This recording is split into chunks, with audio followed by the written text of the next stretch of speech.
Alain, propos d'un Normand. Les intérêts sont toujours conservateurs. Beaucoup auraient à perdre. La plupart des autres sentent plus vivement la crainte que l'espoir. Au total, les passions galopent en cuirassier. C'est pourquoi l'avarice, l'envie, la débauche, l'ambition, le mépris, la haine, le désespoir font un état assez stable. Les tyrans le savent bien. Esclaves, serfs, prostituées. Bastille, torture, bûcher. Métier mortel, chômage, enfants maigres. Tout cela peut durer longtemps. Au surplus, ce qui dure un an peut durer 10 siècles. Chaque jour d'esclavage use la colère et serre la chaîne. Tout état de société, si paradoxal qu'il soit, s'arrange par son poids, comme un tas de pierres. Ce qui fait les révolutions, ce n'est point la passion, c'est la pensée. L'état révolutionnaire en chacun, qu'est-ce que c'est? Ce n'est pas une vertu singulière. Les vertus, en diminuant le mal, éloignent plutôt les changements. Celui qui est dans l'état révolutionnaire, dans son intérieur, c'est un homme qui n'adore plus ses actes. On pourrait dire plus simplement, c'est un homme qui n'adore plus. Ses actes sont comme tous les actes autour de lui, injustes comme tous les autres, dès qu'il est lui-même en cause.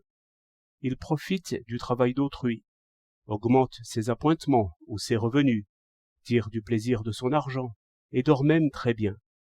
Seulement, il donne quelques minutes au plaisir royal de juger. Quand il déplie son journal, vous diriez un juge.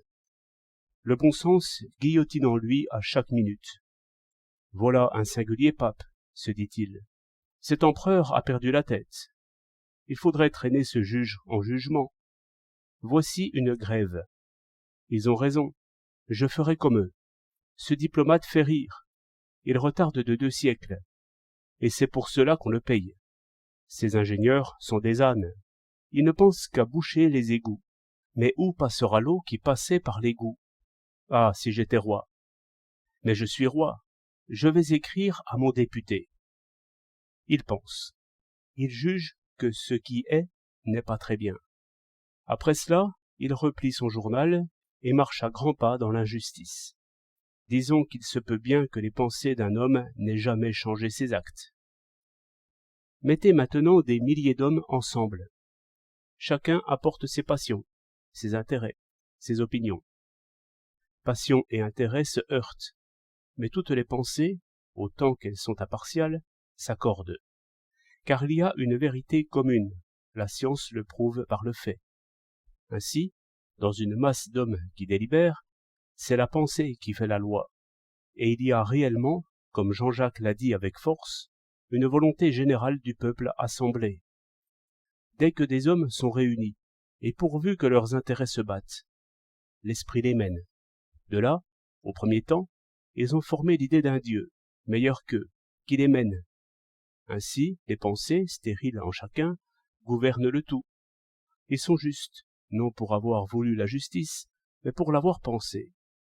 Les plus habiles ont compris cela, et condamnent la pensée. Voilà pourquoi toute la faiblesse du fond des cœurs adore le pape.